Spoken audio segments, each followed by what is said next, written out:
at saka si BP Sara para po magkaroon ng bonding bilang mag-ama. So, sarcastically, ay sinabi po ni BP Sara na maraming salamat sa iyo BBM dahil sa iyo ay nagkaroon kami ng relasyon, no? Nagkapatawaran at nagkaroon kami ng relasyon. Josephine Pascual, thank you very much sa $2. At sagot po ni BBM, I'm glad I'd help. Ito naman po ang sagot ni BP Sara, the sarcasm is lost on him. Sa madaling salitang lingwahe, dahil pareho pong magagaling tong presidente at vice president, sa atin pong hindi gaanong nakakaunawa, ang ibig nila sabihin ni BP Sara, hindi siya na-gets ni BBM. Alam mo, BP Sara, hindi mo rin nagigets si BBM. Sa totoo lang, ang ginagawa po ng administrasyong ito, wala na po sila sa hulog, no? Nakikipagmatigasan, nakikipag-asaran, wala na po silang pakialam. Alam niyo po, ito po yung administrasyon na wala na po eh. Kumbaga, wala silang pakialam kahit sila ang pinaka. Kung bagsak man sa rating, wala pong pakialam itong gobyernong ito. Kung pinakamababang rating na tamo ng isang sitting president, wala pong pakialam si BBM. Kung bagsak po kung mataas po ang presyo ng bilihin, wala pong pakialam. Kung wala po siyang proyekto, wala siyang pakialam. Ang pakialam nila, kailan tayo makakautang? Kailan makakapangutang muli? Po. Paki-1 lang po kung naayos na. Kung naayos na. Paki-1 lang po tayo. Okay. Pasensya na, talagang ganyan ang buhay. Meron po tayong napindot na hindi dapat mapindot. Kaya po tayo biglang nawala. Panandalian lang. Okay, ang ibig ko sabihin, mga kapatid, no? Sabi ni BP Sara, nakalimutan yata ng gobyerno ni BBM na ang trabaho niya bilang Pangulo ng Pilipinas ay hindi ayusin yung mga pamilyang hindi nagkakasundo. Hindi po ayusin yung mga pamilyang hindi nag-uusap, no? Kung hindi, yung magtrabaho para sa bayan. Yan, no? Hindi niya siguro naintindihan na ang duty and obligation niya ay para sa bayan, hindi para ayusin ang problema ng mga pamilya. Ayan po ang mga sagutan ng ating dalawang pinakamataas na pinuno, President at Vice President. Okay, walang pakialam kung ang krimen ay napakarami na pong krimen, no? Yung marami na pong bumalik na naman po yung droga, wala pong pakialam. Sa kanila, makapang-asar na lang si BBM, makapang-asar. Okay, sa ilang pong update, ayon po kay BP Sara, nabuo na po ang defense team. At ayon naman po sa kanilang abogado, pangunahing abogado o yung lead counsel na si Kaufman, ay wala pong Pilipino na opisyal sa defense team, no? So hindi po kasama si Harry Roque. Pero marami pong Pilipino na tumutulong, Filipino lawyers na nakikipagtulungan po out of yung nag-extend po ng tulong nang kahit hindi po sila miyembro ng official na team kasi limitado lang po, no? May bilang lang po yung miyembro, pwedeng maging miyembro ng ICC defense team. Okay, kaya ayon pa kay BP Sara, lahat yung mga bagong abogado nakausap na ni Tatay Digong. At mukhang tapos na po ang kanyang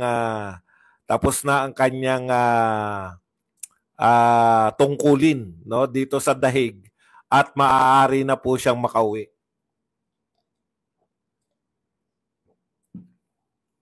BP Sara, kayo nagpapaalala kay Tatay Digong na baka matulad kay Ninoy o kung ano pa man, no? Sana ikaw din, isipin mo rin, no? Hindi lang po si Tatay Digong ang target ng mga yan. No? Ikaw nga ang gustong-gusto nilang mawala sa landas nila dahil ikaw ang pinakamalaking tinik. Sana sa iyong pagbabalik sa Pilipinas ay walang nakakaalam kung pwede lang sana na bigla ka na lang nasa Davao, no? Kung maaari po sana na ganun, na hindi ka na dumaan dyan sa NAIA o kung saan pa mang paliparan na hindi ka sigurado sa iyong... kasi nakita natin kay Tatay Digong, wala po nakapasok ng mga kakampi niya, nasasalubong. Di ba? So sana naman, itong mga ating pinagkakatiwalaan ng mga kasundaluhan, ito pong ating pinagkakatiwalaan ng mga kapulisan, no? Kung ano man po 'yun, sa bagay wala naman po tayong naririnig na kaso niya mula sa ICC. Kung siya naman po ay dadakipin dahil sa mga isinampang kaso dito sa Pilipinas, talagang harap-harapan na po, garapalan. Tandaan po ninyo, ang epekto po, yung akala ninyo na madudurog nyo yung mga Duterte, papaalala lang po natin sa mga nag-iisip ng kasamaan kay VP Sara. Baka itutulad nyo naman kay Duterte na may lihim na palang mga warrant of arrest. Thank you very much muna kay Myla Sanchez na nagbigay na NT14. Baka gusto nyo itulad kay Tatay Digong na meron palang lihim na warrant of arrest. Pakaisipin nyo po. No? Nung pinakulong nyo po si Tatay Digong, lalo pong bumagsak yung popularidad ng presidente ng Pilipinas. Yun lang po pinapaalala namin. Hindi po nakakabuti sa inyo yung mga pinagagawa nyo kay at tumaas po ng higit doble-doble, no? Pinakamataas po. Lahat po ng sa 5 opisyal, pinakamataas na opisyal, kasama na si Chis Escudero, hindi na po siya pinaligtas. Kasi po dahil lang siya, pakyut lang. Hello, may bisita ako. Dahil pakyut-pakyut lang po si Chis Escudero, hindi po siya ganong nasasagasaan ng pagbabang. Ngayon po, semplang na rin po. Lahat po, yung 4, sumemplang po si President Bongbong Marcos, pinakamababa pong rating. Sa kasaysayan po ng sitting president, siya po ang nagkamit ng pinakamababang approval rating. Kita nyo na. Yan po ang epekto ng pagpapadakip ninyo kay Tatay Digong. Hindi po nakabuti sa inyong political career. At isa pa po, si Martin, siyempre mababa as usual. Pero ang pinakamalaki pong binaba, itong si Quezon, waiter Escudero.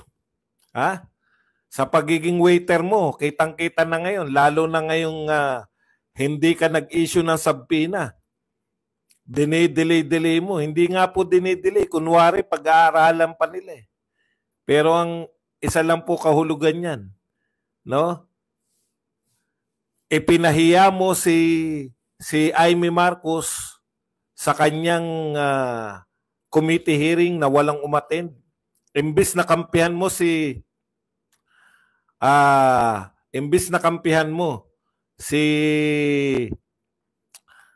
Amy Marcos dahil senador mo siya at sinabpina niya yung mga hindi umattend, tila ang kinampihan mo pa yung mga cabinet official. Bilib na bilib ako rito kay Quezon Escudero. Pag wala po siyang kinalaman, halimbawa po yung sa ICC, sinabi niya legal ang pagpapahuli kay Tatay Digong. Wala kang kinalaman dun, hindi ka kinukonsulta. Alam mo ang sagot kung legal o hindi legal. Pero sa sarili mong bahay, binastos ang mga senador, hindi dumalo ang mga cabinet official, at dahil dyan, nagpasabina si Amy Marcos, ayaw mong pirmahan. Bakit ayaw niyang pirmahan? Kasi yung katwiran po ng cabinet, yung katwiran po ni Lucas Bersamin ang dinadala niya. Paano naman yung senador mong ipinahiya? Wala po siyang pakialam sa senador niya. Ang pakialam niya po yung magpabango sa palasyo. Kaya ang kinakatwiran niya, yung katwiran ni Bersamin. Kalokohan yan masyado, Chis. Basa ka na namin. Hindi na pwede yung double talk mo na kunwari.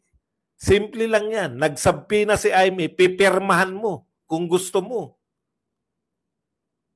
Kung ayaw mo, kunwari pag-aaralan. Kasi dakdak dito, dakdak doon. Hindi mo na kami madadala sa dakdak. Napakasimple. Dahil kami, nakita na namin sa Kongreso yan, sa HOR.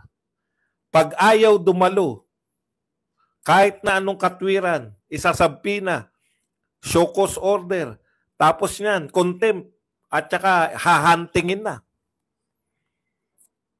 Tapos ikaw, sa Senado, putya.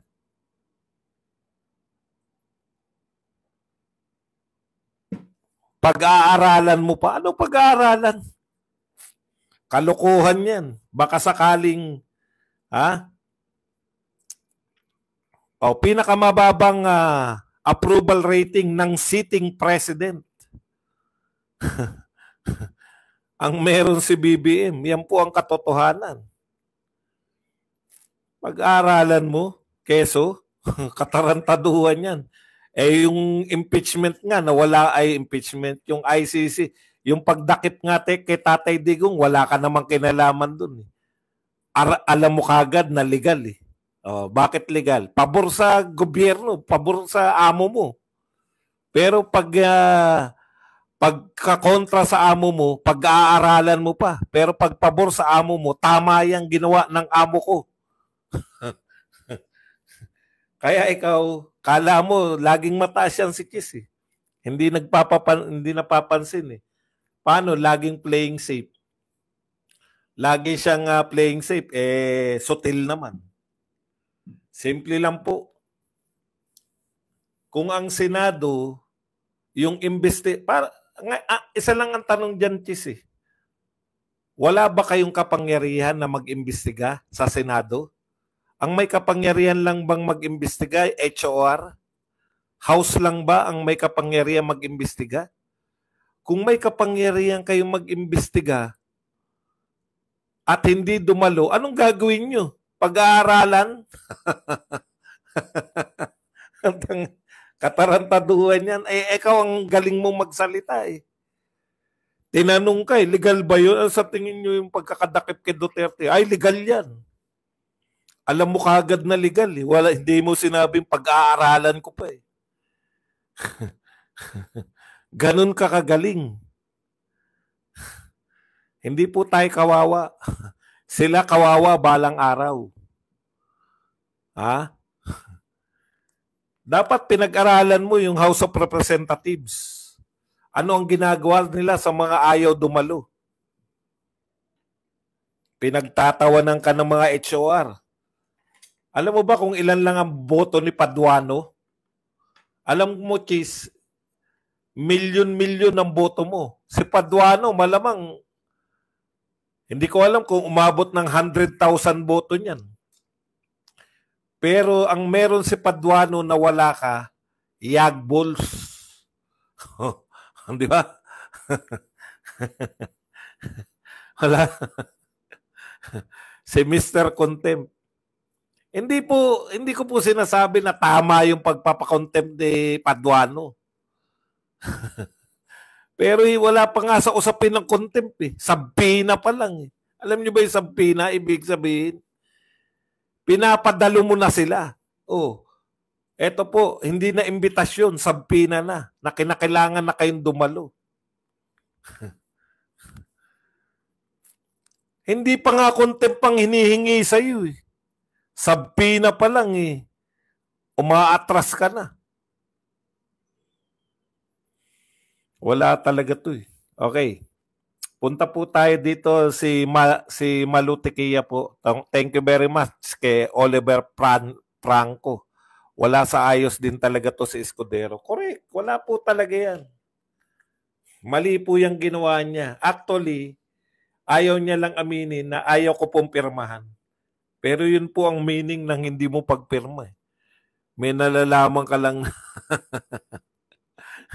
Okay. Punta po tayo dito sa sinabi ni Malutikia. Alam niyo po, matagal na natin sinasabi yan, pero dahil hindi tayo sikat. Si Antecler talaga, no? Ang papel talaga ni Antecler, mambalatuba ng mga Duterte, bumanat sa mga Duterte. Atakdog laban sa Duterte. May tapaoho po yan. Tanungin niyo yan tungkol sa, halimbawa, ang tanong sa kanya kahapon. Namiss ko nga si Sa totoo lang po si Antecler, malaking bagay po sa mga vlogger ng Duterte. Bakit? Araw-araw kami may binabanatan. Tuwing magbubuka ng bibig si Antecler, tsak, may topic kami. Kasi alam mo na may masasabi at masasabi na pabor sa atin. Isang araw lang na mawala yan si Antecler, namimiss kagad natin. Wala tayong babanatan.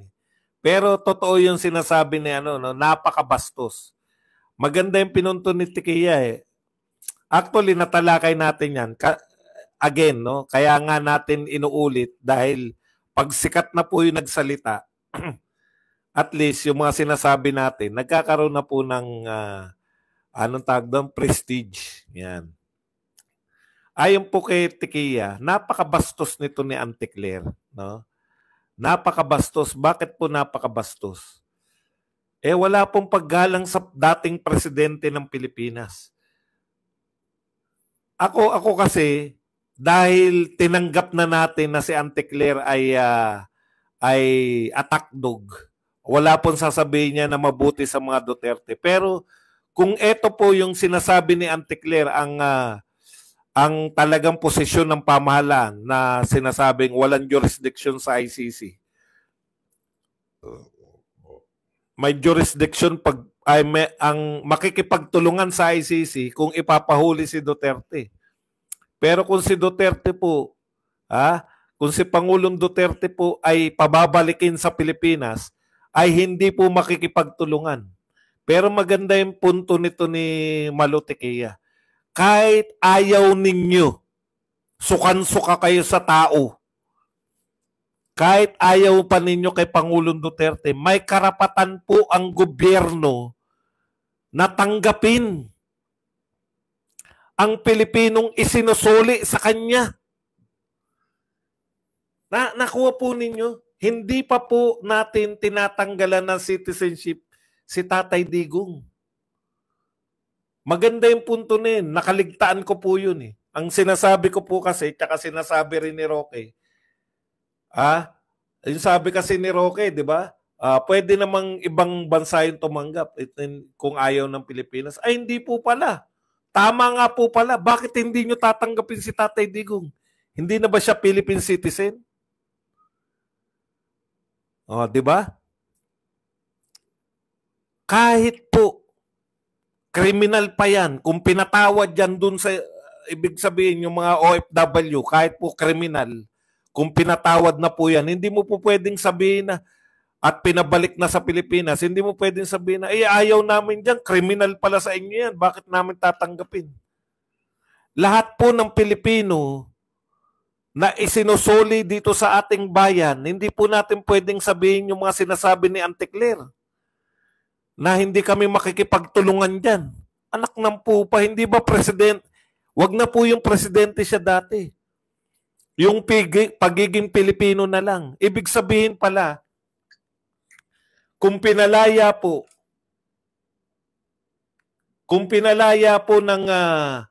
ng ICC, binigyan po ng anong tawag doon, yung pansamantalang kalayaan si Tatay Digong. Ano na nga yung tawag ng ICC dyan? Alam nyo yan eh. Nakaligtaan ko lang ngayon. Wala akong kodigo. Ano na nga tawag doon sa hinihingi ni Kaufman? Interim release. Kung bibigyan po ng interim release si Tatay Digong, dapat pong tanggapin ng Pilipinas. Bakit po? Pilipino yan eh. Dumaan po sa korte. Imagine niyo, pag nag-order pala ang ICC ng interim release, pwede palang hindi tanggapin ng Pilipino. Una, walang kaso. Hindi pala walang kaso, may kaso. Una, hindi pa po napapatunayan na nagkasala. Tandaan po nyo yung dictum. Innocent until proven guilty. Innocenteng Pilipino. Isinusuli muna sa Pilipinas. Hindi natin tatanggapin. Kaya napakabastos po. Napakabastos. Kaya po dapat po talaga tayong palagan natin yung sinabi kasi parang tinanggap na lang din natin eh. Di po ba? Bakit natin tatanggapin na, hindi kami makikipagtulungan? Hindi namin tatanggapin. Pwede ba yun?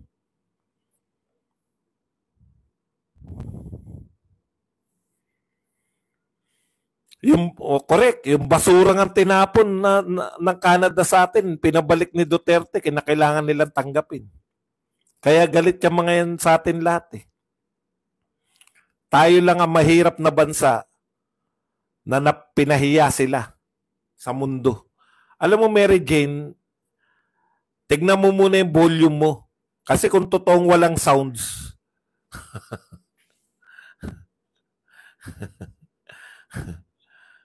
okay na yan. Hindi mo naman ako naabala. Gusto ko lang magkaroon ng laruan. Kaya kita pinuna.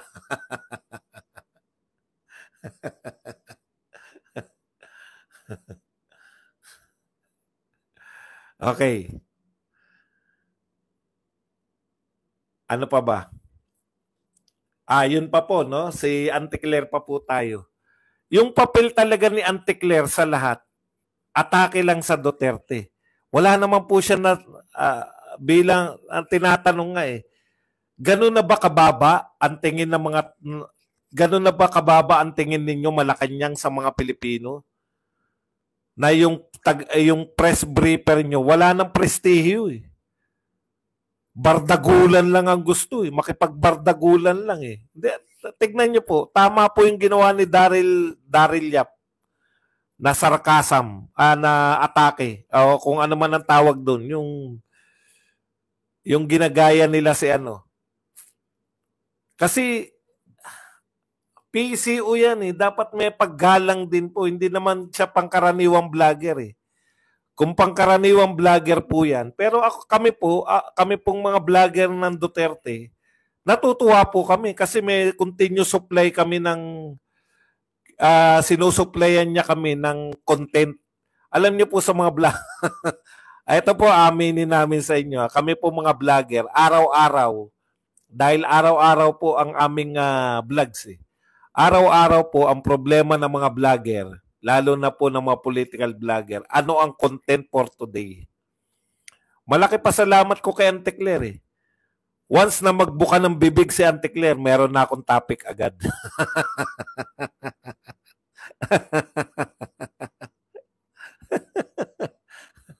Di ba? Babanata ko lang. Pucha, kaya ko nga na i-live yung sinasabi ni Auntie Claire. May banat kagad eh. Hindi po ako mahihirapan eh. Dahil karamihan po sa mga sinasabi ni Auntie Claire, may mga lihim dun eh. Hindi niya naman talaga sinasagot eh. Ang ginagawa kasi ni Auntie Claire, hindi siya sumasagot kung hindi umaatake lang siya sa Duterte. Ganun na ganun yung kay Daryl Yap. Pag ang tanong mo, may kinalaman ba Duterte dyan? Next question. Parody. Ayun, parody. Nawala sa ano ko eh. Parody. Ayan, Ben Sentiments. Yung parody. Nakakatuwa, di ba? Okay. Yun talaga, tuwan-tuwa ko. Gagawin na po natin itong madalas na isasama natin yung FB. Minsan TikTok. Gusto ko kasi, diyan kasi sa FB nakatambay yung mga kalaban natin. Okay. Isa pa pong binanatan ni Malutikia, ito nga si Bronner, no? Yung pagsasabi na parang kala mo talaga parang kala mo talaga madadamay tayo sa gera eh.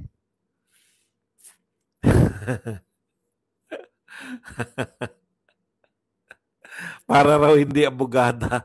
Mas vlogger si Auntie Claire kaysa ako natutuwa. Una, abogada yung ibig sabihin level up na po yung yung binabanata natin kasi sa totoo lang before Auntie Claire pinagtsatsagaan natin yung mga walang katuturang si Jared. Alam niyo si Jared? Jared, kung ano man ang pangalan nun. Pansinin niyo po, umiikot lang po yun. Hindi po yung umiikot na katulad ko na umiikot na pinalalawig natin. Eh. Sa kanya, pag may sinabi siyang isang sentence, babaguhin lang yung sentence, paulit-ulit, tapos tatawa lang. Ganyan lang po. Lalo na po yung mga walang pangalan talaga. Yung mga vlogger ni BBM na walang katuturan, puta, tatawa lang talaga. Mga minamahal! Ito na po tayo, mga minamahal!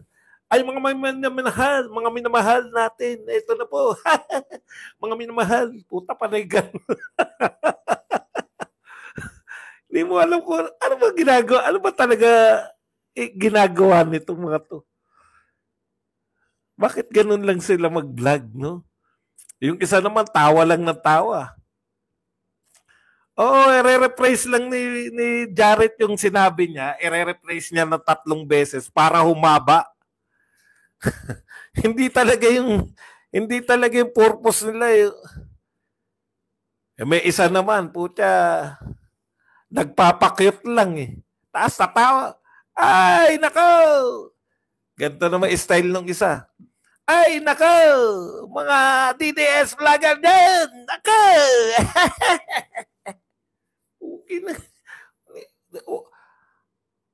Para silang hindi po sila sentence man lang. Kasi yung sentence, di ba? May complete thought. Wala talagang mga direksyon ng putya. Ay, nako, nag-iiyakan na ng mga vlogger.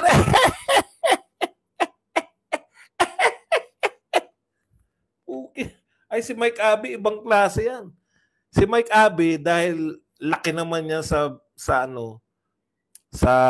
anong tawag dyan? Sa media man yan.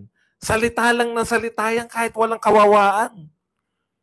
Eh, si Maravillas, hindi ko alam, buhay pa ba? hindi na napapadaan sa akin. Parang may mga lang po, yung makapagsalita lang. Nakakulong na si Digong niya! Apo! Why is it like this? Thank you very much sa 50 pesos na pangkape. Okay. Oh, Bronner. Ikaw naman, Bronner. Oh. Alam nyo, Bronner, General Bronner, Inchik versus Inchik. Kiniklaim ng China na kanila yung Taiwan. Alam nyo ba nagsimula ang Taiwan na kiniklaim nila yung sila ang tunay na China? Kaya nga nagkaroon ng One China policy sa mga hindi po nakakaalam. Ito po ang pinaka-istorya niyan. Si Chiang Kai-shek po, ang presidente ng China noon, nung nagrevolusyon si Mao Zedong.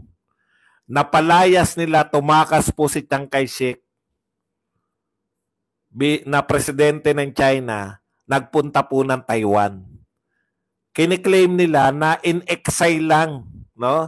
Hindi po nila sinabi na separate yun agad, yung Taiwan. Ganun po yan. Kaya sinasabi nila, kami yung tunay na China. Sabi nila Chiang Kai-shek, sabi ni Mao Zedong, kami yung tunay na China. Kaya para hindi po malito, meron pong One China policy. Kinikilala po nila na isa lang sila. Bakit nyo pakikialaman? Bakit tayo makikialam sa Chinese problem? Internal problem nila yan. wag po niyong pakialaman yung internal problem. Natutuwa ako sa inyo, no? Kahit hindi sila, ang dami niyong binabanggit na vlogger, no? Na mga pangalan ng vlogger na BBM. Kahit hindi sila yung tinutukoy ko, ibig sabihin, isa lang ang forma nila.